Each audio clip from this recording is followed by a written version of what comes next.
Singapore is called one of the four Asian tigers for a reason. After lagging behind other countries back in the 1960s, the country made the leap to become one of the most developed economies not only in Asia but throughout the world. Today, Singapore consistently enters the top 10 world rankings of macro indicators and living standards.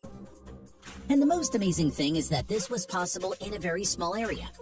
After all, Singapore is the 20th smallest country in the world in terms of area. Yes, you heard that right.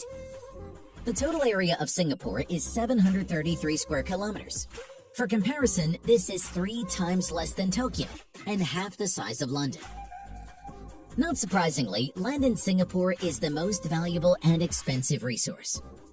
So, how is Singapore coping with the land shortage? And why does this lead to conflicts with neighbors? Since the city of Singapore began appearing in the wetland 200 years ago, its area has grown by 27%. Although the border with other countries has not changed, but 578 square kilometers have become 733 today. It all started in 1819. As soon as the British established control here, they began to drain the mangrove swamps in order to obtain land suitable for development. In 100 years, the relief had already changed significantly, but worse was yet to come. The first large-scale land reclamation project was the construction of Kallang Airport. From 1932 to 1936, 1.4 square kilometers of land were drained in order to build it. Back then, it was called an audacious engineering project built on the most mosquito-infested swamps in the world, as well as the aviation marvel of the East. And then the process acquired a truly gigantic scale within the country, the East Coast. The Great Reclamation Project was launched in 1966. In over 30 years, more than 1,500,000 hectares of new land were to appear in just one district of the city. The project was divided into 7 stages, adding land gradually. As a result, a territory that today all tourists who have visited Singapore know it has emerged, the famous Marina Bay. How was this achieved technically? In Singapore, they went the simplest way. They just took more earth and sand and poured them into a new place. Fortunately, the shallow depth of the water allowed this to be done. For the project of the Great Reclamation of the East Coast, the land was taken by cutting off several neighboring hills.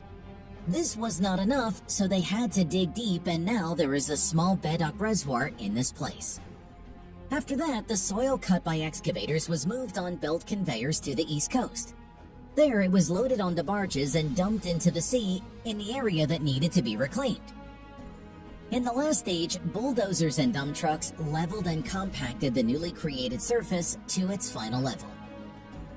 The reclaimed land was used for the construction of the residential and commercial real estate.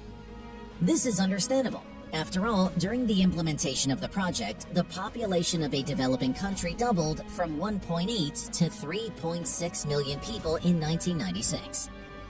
To connect the new districts with the rest of the city, a motorway was built. And the icing on the cake for the residents was 185 hectares of parkland and picturesque 15-kilometer beach.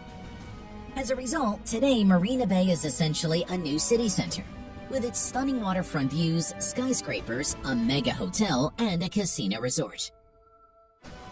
But it's not just the East Coast that has been reclaimed in the last 50 years of Singapore's existence. There were still many swamps near the now defunct Kallang Airport. They were covered with earth taken from other areas. On the West Coast, the Clementi area has been developed with 89 hectares of new land. New areas have also grown in the Straits of Johor, which separates Singapore from Malaysia. What today we see on the map as Jurong Island until 1993 was a scattering of small islands. For $6 billion, they were turned into a 3,000-hectare industrial estate that today houses more than 100 oil, petrochemical, and specialty chemical companies. One of the world's busiest airports, Changi, is also built on reclaimed land. The first stage began in 1975, and the airport grew to its current size after the next stage of reclamation, completed in 2006. Of course, every medal has 2 sides. Such active construction means the complete destruction of Singapore's coastal ecosystems. The coastal forests and mangrove swamps of the country have completely disappeared. Coral reefs are also being destroyed. Moreover, toxic chemicals present in most aggregates have polluted much of Singapore's marine ecosystems. But as with the Chinese smog we talked about in one of our videos, this is a price that a developing country is willing to pay without any hesitation. But ecology is far from the main problem of Singapore's land reclamation. Relations with neighbors are much worse. The expansion of the territory that goes into the sea means the expansion of the boundaries of territorial waters. And in the case of Malaysia, countries can simply, so to say, run into each other. The latest scandals and claims submitted at the diplomatic level are the expansion of the port of Johor Bahru and the construction of the Forest City commercial facility in Malaysia. However, the Malays alone are not to blame for the conflicts. These are just responses to the aggressive development of Singapore earlier. Singapore also received a ban on the export of sand from almost all of its closest neighbors, Malaysia, Indonesia, Vietnam, and Cambodia. Therefore, the country has redirected purchases to China, Myanmar, and the Philippines, and is also developing cooperation with India. But you need to understand that before the embargo, Indonesia lost more than 24 sandy islands, which were completely dug out. And they say that smuggling continues to this day, although Singapore officially declares that all deliveries to the country are absolutely legal. All this leads to Singapore actively seeking new solutions in terms of expansion and efficient use of the territory. First, the recultivation technology is changing. The country is massively switching to the Dutch method of reclamation with polders.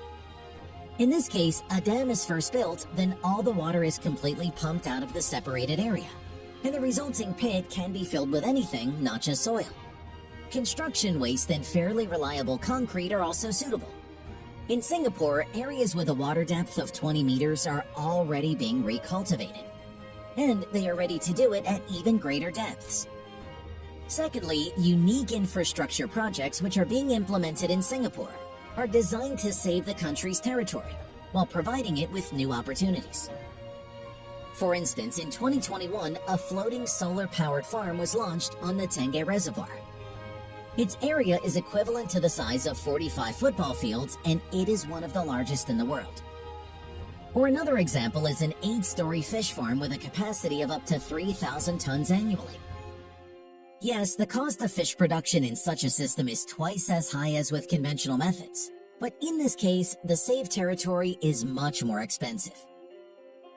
Thirdly, the country rents or buys land in other countries, providing itself with food. For example, over the past 10 years, Singapore has been actively investing in China's agricultural industry. There may be many solutions to the problem of lack of territory, but one thing is clear. Singapore clearly does not intend to stop. The goal until 2030 is to expand the territory by 30% of its initial size, or to develop approximately 2,000 more hectares of land. Concurrently, an underground direction for expansion is being worked out. So far, everything remains at the stage of projects and discussions, but the Singapore authorities are considering the possibility of building underground industrial and commercial facilities, as well as laying roads and tunnels. The possibility of building establishments on the water is also carefully considered, but for tourist purposes rather than real housing. And the story does not end with the sand. With the melting of glaciers in Greenland, its vast deposits were exposed. And if the cost of transportation is acceptable, Singapore is ready to buy.